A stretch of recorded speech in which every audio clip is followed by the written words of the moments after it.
Hey everybody, William Wallace here.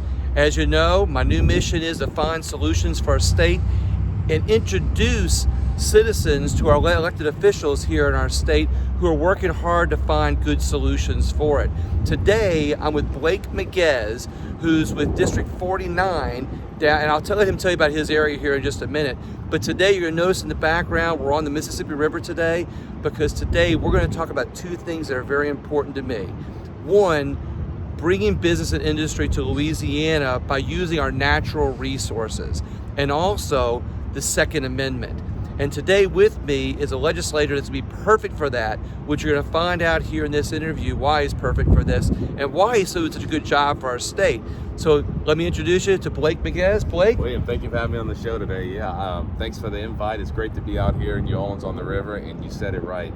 Creating jobs is one of the most important things here in Louisiana. And I always tell people when I talk to them, I'm meeting them across the state, you guys realize we have natural resources under our feet. We have some of the greatest culture, some of the best food, some of the best music, great tourism industry.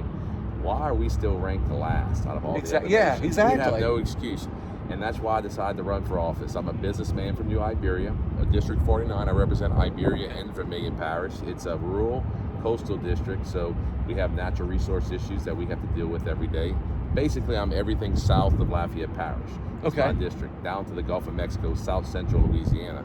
And I'm a businessman. My family's in the oil and gas business. We're in the offshore boat business, and we also distribute bulk fuels and lubes. We've been in the business since the 1970s. My grandfather had a shipyard that he started in the 60s. I grew up on the Bayou Teche. Yeah. Tabasco, and everybody knows what Tabasco is. Tell us. It's in my district. So Tabasco's been helping with tourism across the state. I mean, they gave Louisiana the premium name, because everyone knows that Tabasco comes from Louisiana, and everybody knows Louisiana in the Cajun culture for hot sauce. So Tabasco is actually right in my backyard.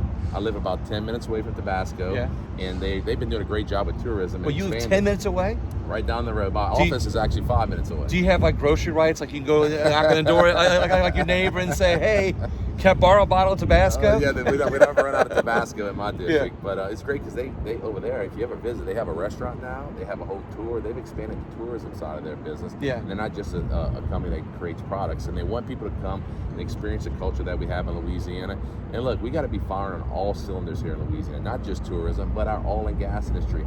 I have a heavy agriculture industry in my backyard. We have a lot of sugarcane fields. I had Mike Straight on my show a while back. Had a good time. He's very informative. He's got a ton of information about our agriculture industry. But we've got other, I'm just south of Lafayette, and when you go to Lafayette, you see some of the tech companies, just like you see here in New Orleans. What I'm saying here is that we have all the resources, we have the people that actually want to go to work here. So why are we still ranked 50th in the nation? Right. Well, a lot has to do with the issues that we have in Baton Rouge with the leadership there. And that's why I decided to run for office. I'm a businessman. I've got a little girl. I've got a beautiful family. My youngest is 5 years old. And I said, she's going to go. I'm going to give her the best education that I can afford. Right. I'm going to try to raise her the best that I can. And I'm fearful that when she graduates and gets out of college, that she may go to another state because Louisiana has an out-migration problem. I want her to stay here. I want her to give back to the community like I've given back. And that's why I decided to run for office, because if I didn't run, who else would run? Exactly. Another career politician. Right. We need more public servants. And look, I'm very excited about the recent elections. I know some elections, big statewide elections, may not have gone how people wanted them to go. From my standpoint, a Republican conservative from Louisiana, there's a majority of Republicans now in the legislature. Both, we have a supermajority in the Senate, and we have a near supermajority in the House. But it's a different breed of elected officials. So you feel that because of that supermajority, we really have something to work with in this state? We have something to work with to start brewing great ideas. It's not the same old guy that's been there 50 years. It's new people, new ideas. It's mothers, it's farmers, it's business owners like myself. It's even some local mayors, a very diverse group that showed up and they said, we ran for certain principles. We believe in the right to life. We believe in the right to our self-defense and our Second Amendment.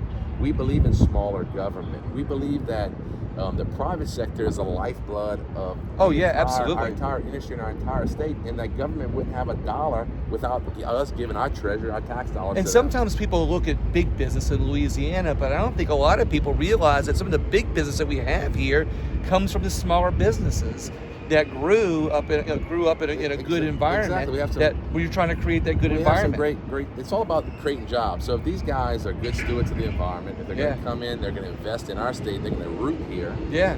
Lay their roots here, and they're going to create jobs. I'm all for them, and we ought to promote that. And we need in Louisiana, and I'm hoping these new guys and gals coming in, they'll listen to the voters that just elected them and say, look, we're tired of the old school politicians, the good old boy days. We want to make Louisiana better.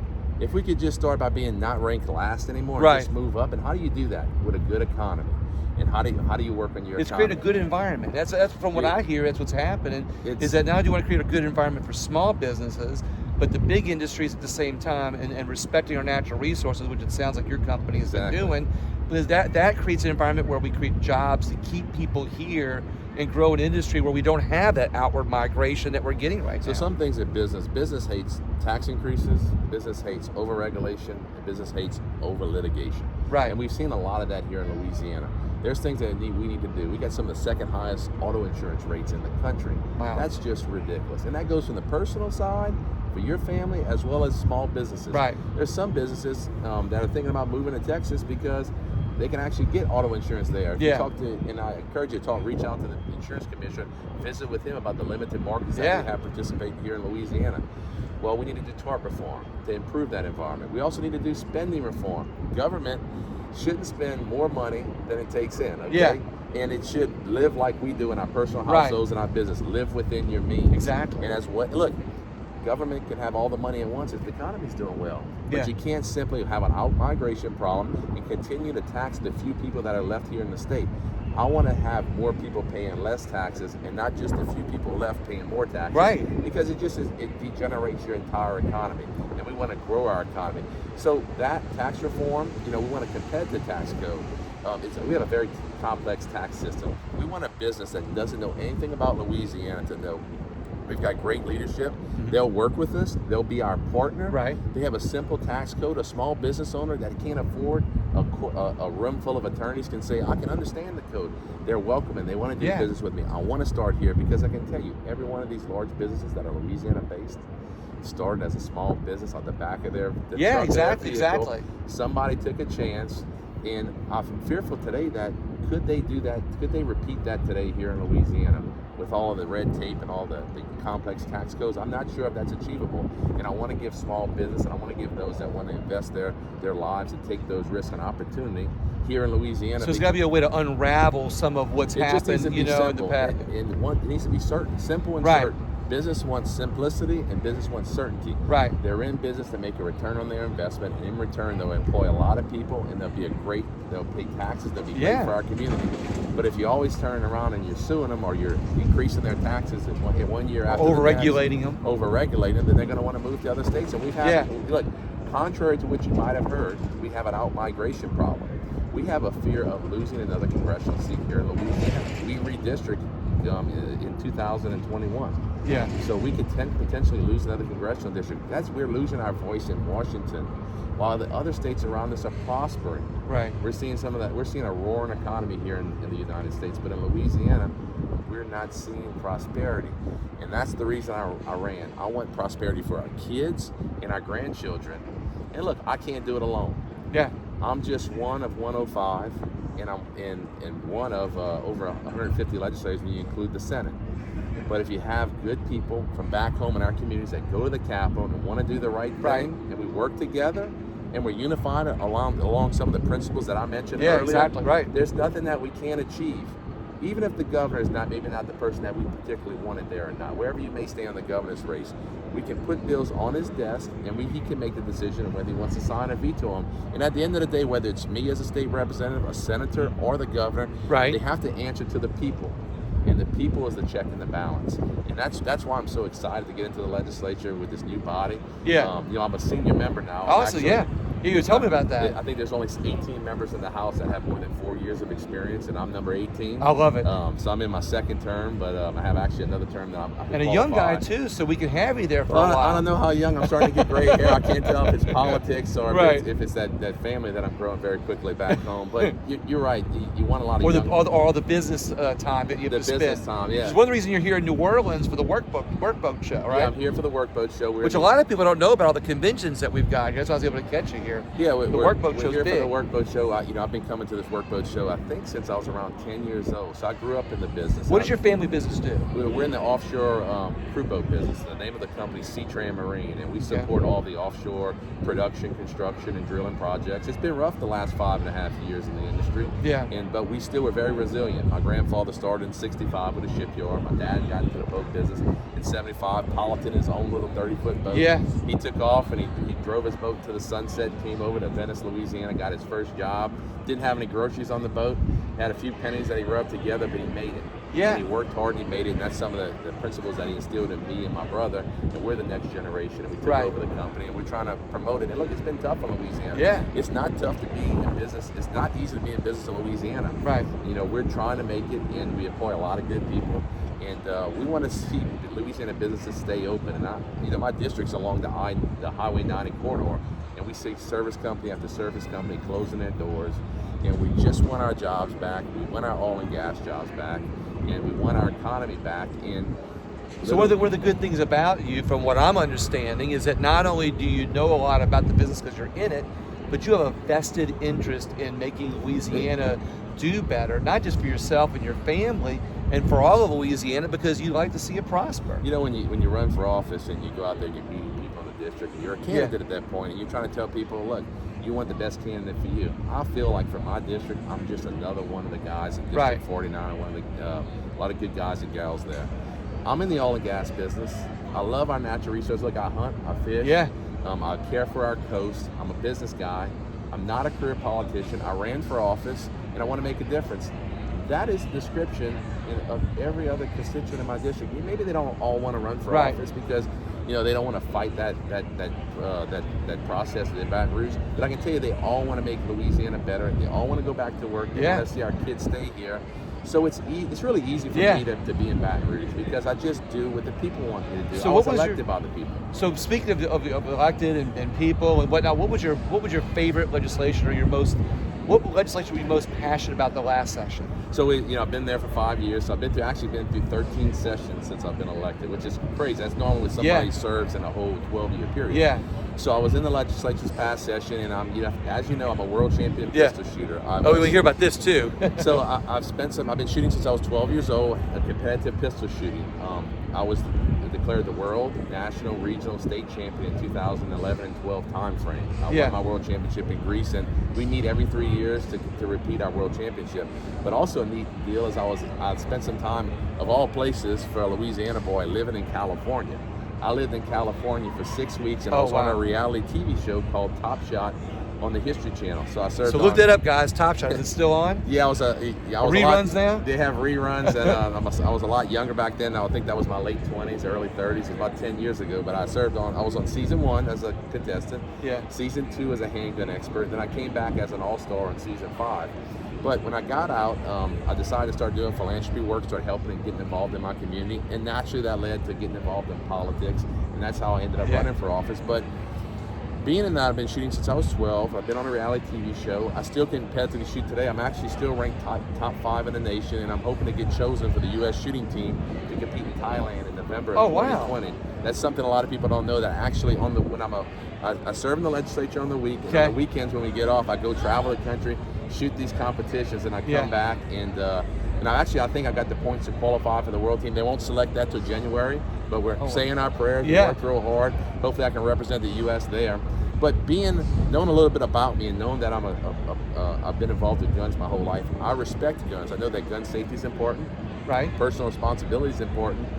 Most importantly, our self-defense rights are very important, and our Second Amendment is very, very important. Right. I ran for office, and I was going to defend and uphold the Constitution, and I believe in our Bill of Rights. I believe that our Founding Fathers knew exactly the rights to give us to keep our country together and preserve our great democracy and the capitalist society that we have.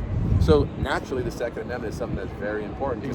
So me too. And I commend you for that. So walking into the legislature, I sort of became the expert, or the in-house expert in the House on the gun rights. On the second so I naturally bring most of the pro-gun bills in the legislature, and I fight to try to kill all the anti-gun bills, like the red flag laws, like those types of laws.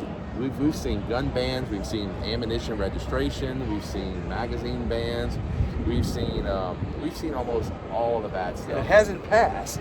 Yeah, it's because because we're still a pro-gun state. It's because we worked very hard in our House committees, and we've killed those bills early on in the House committee. But believe me, every time there's some type of shooting incident, they want to take away all the guns from all the law-abiding citizens. Right. But if we actually did that, it wouldn't fix any of the problems. We still have gun crimes. It wouldn't fix any issues, and the only way to fix those issues is to give the law-abiding citizens who've proven themselves the ability to defend themselves. And that's very diverse. That could be a country boy like myself that's walking around in the swamps of the Bayou Teche where I'm from. Or that could be a single mother in an urban area that's being threatened by gang violence or just trying to raise her kids. We all have the same Second Amendment rights. We all need the ability to defend ourselves. And so I bring those types of legislation. You asked what the legislation that I brought. We had a very important bill sponsored by myself, backed by the NRA, the Louisiana Shooting Association, HDF here in New Orleans, for firearms professionals of Louisiana. And what that did was basically it worked on our preemption laws, and it stated that we're going to make sure that if we had a discussion about anti or pro-gun bills, we're going to have them on the state level. And whatever we decide as a state legislature will be the law of the land for the entire state. Because they were trying to make it broken up into different parishes, They wanted to give the ability to preserve the ability for certain parishes to pass more restrictive gun laws than we had in the state. So a guy like me, a little country guy that lives on the bayou, that comes to the big city, the beautiful city of New Orleans, and I want to defend myself, and I have a concealed carry permit, and I carry daily, and I come here. How am I to know what the laws are in New Orleans, or what the laws are in Shreveport or Baton Rouge? And just because I want to defend myself and I'm practicing my Second Amendment rights, I can become a criminal overnight? Simply by driving across a parish line. A parish line. Now look, people understand that when you drive across a state line, you have to follow a different state law. Yeah, they have books that you can get to know. We are the United States of America, but we're not exactly the United Parishes and Counties of America. Right. So you expect that if it's legal in Louisiana, you can do it anywhere in Louisiana. Right. And that's why I brought a bill that basically got rid of the patchwork of laws and said that, we have some laws in the books already, but this strengthened the laws. And across the board, if a law is good for New Orleans, it also can be good for New Iberia, it can be good for Shreveport, it can be good for Lake Charles. And we'll have those discussions on the state legislature with guys like me that represent every part of the state. Right. And whatever we agree upon, good or bad, whether I disagree or agree, that's the law of the land, and we won't turn law-abiding citizens into criminals. I can tell you this. I love police officers. They do a great job. They enforce the law, and they protect our society, but they're not an individual protection or an individual security system for yourself. I like this. And they have to work very hard, and we should support those guys. And look, if you see a police officer out there, they're dealing with a lot of headaches for the little money that they make. Just tell them thank you. Tell your veterans thank you for serving your country. We need to have a lot of respect for our veterans and our police officers, but they're not your personal bodyguard. Right. And it sometimes can take them 10 to 15 minutes of response time. You have to be able to defend yourself and your family until they can get there. Exactly right. And I can always say this, anti-gun law doesn't stop the bad guy. The only thing that stops a bad guy with a gun is a good guy with a gun. I love that. And I say a good guy, I'm specific, a law-abiding citizen that's practicing his Second Amendment and is following the law, fears for his life or his family's life, and he never wants to ever have to use his gun. No, not at all.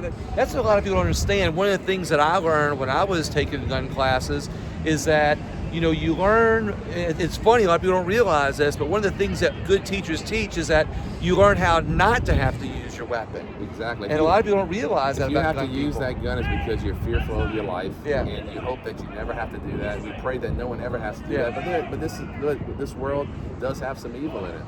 There's a lot of good in this world, but we have to be able to defend ourselves. And when that time presents itself, you're going to wish you had a gun. You're going to wish you could defend yourself and defend your life. And that's why I feel so strongly about the Second Amendment. So in the upcoming legislature this year, is there anything that you want to see come forth in this legislature, or anything that you want to be aware of to stop? Well, we have a lot of. Obviously, we want to stop all the anti-gun bills. That's just across the board. We're always going to fight. We're always going to defend. That's good to hear. I'm always going to defend your Second Amendment rights, and I'll do everything within my power to do that. We have a new legislature. We have a new body. The governor was reelected. We have to get an understanding of the new environment, and we need to sit with all the stakeholders. We need to sit with from the top to the bottom, from the big to the small. NRA, LSA. Louisiana, Home Defense. Yeah, the Home Defense Foundation is awesome. Firearms professionals of Louisiana. Gun owners in general. We got to meet with all of them and understand what they want and we have to bring that to Baton Rouge, and you'll see us. It's a strategy, and it's a process. We got to get a feel for what members in the body can take, but you'll see us bring some pro-gun legislation. Obviously, the mecca of the Second Amendment would be constitutional carry. Exactly. And for those out there that don't know what that is, that means that you don't need the government to pay a government fee or to be approved by the government to get a permit to be able to defend yourself and carry a concealed firearm. In Louisiana, we can carry a gun on our exterior, the open carry, but we need a permit just to put a jacket on. Right. And I think it kind of doesn't make sense. I encourage people not to open carry in urban areas and in restaurants and things. Look, it's all right. It's legal, but it just causes trouble that you don't need. And look, I'm not saying I'm against that. I'm just saying that let's just be mindful of others, because not everybody's okay with guns. And I encourage those that aren't okay with guns to learn about guns, go to the gun range, shoot, and you'll get more comfortable with them. But I believe that for me, if it's a bad guy and I'm a good guy, the element of surprise is a great thing. And I think that. Well, I learned too when I was again taking classes. You learn different things. That if you're open carrying, what you're allowed to do, and if we have constitutional carry, you can conceal without having to take a class. But it's wise to take a class. But if you're open carrying, the little old lady.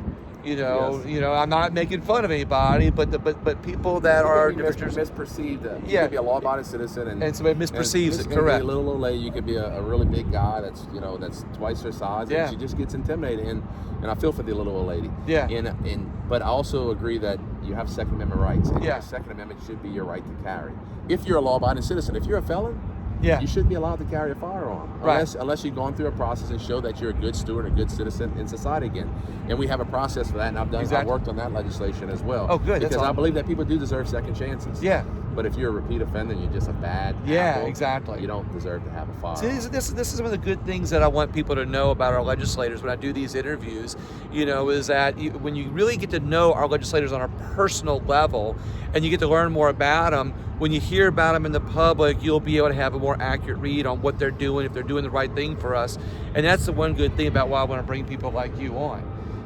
So we're going to fight some bad legislation and bring forth some good legislation. We'll bring some good. Anything you want to bring forth? Or is that a surprise? We're going to study it. We're going to study it and see. We'll look at the environment, see what we can bring. And sometimes you got to spoon feed the legislature. They can't take it all in one shot. And we also have a governor that has veto power, so we have to keep in that account. But I think we need to keep moving forward. We shouldn't always be a defensive player. We shouldn't always be defending bad legislation. We should be passing good legislation.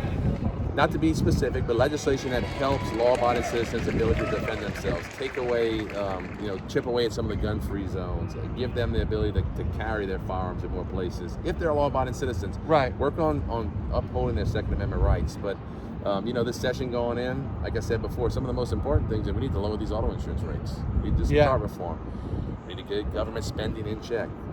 A limited government. We got to remind them who they work for. And then we also need to do some tax reform. There's a number of things that we need to do, and a lot of reforms that we need to make the state get off the bottom of 50th. And believe me, we can do it. We just have to get the legislation to have the will to do it, and we got to convince the governor to go along with the legislature and allow us to do some of these reforms. And that's what we're going to work towards. I'm excited. We never give up in politics. We just got to keep fighting for the things we believe in, but know that I'm there to support our citizens back home. And I'm honored to be in office. I thank the people of District 49 for their support, and I thank all the gun community for their support, because it's not an easy battle over there, but we fight it, and we'll continue to fight that battle for the people of Louisiana. But it sounds to me like for those people who are worried, like we alluded to earlier in the conversation about, if you're worried about what governor got elected or how the state elections went, we got a good legislature now, and if they keep putting good bills on the desk, then we're going to keep asking that governor to be able to make good decisions, and it'll be up to the people at the next election to decide. Well, we can't veto them all. Exactly. But as long as we got good people like this, like Blake in office, and we get the people informed like we're doing now through these interviews, you'll be involved in knowing what's happening. And I want to thank Blake for coming today. Well, Blake, thank you so much for having me. It's great to be here in New Orleans, and I'm headed back down to the bayou, but Thank you so much. I hope to be back around here again and enjoy. Well, I'm gonna have you back on there. So everybody else, stay tuned. And before we, like I said, before I turn the video off, I'm gonna turn the camera. You'll see a riverboat over here. You know, we'll step away a little bit, and you can see the bridge a little bit. We purposely did this for the river on the river today because there's so much economic activity going on our river. You know, and that's why we need good legislators like this to keep an eye out on a windy day. And for the listeners out there and the viewers, thank you so much for listening and watching this show. We're going to fight hard. We appreciate your support. God bless our great nation, and God bless Louisiana. Thank you so much for your time. Thank you very much, Blake. All right, guys, appreciate it. Stay tuned and pass this video along. I'm going to show you a riverboat over here as we turn out. We got the riverboat there, and then we've got across behind us, you know, we've got the Mississippi River Bridge going on, some work going on in the area. Pass the video along to everybody, and thank you again for staying tuned, guys.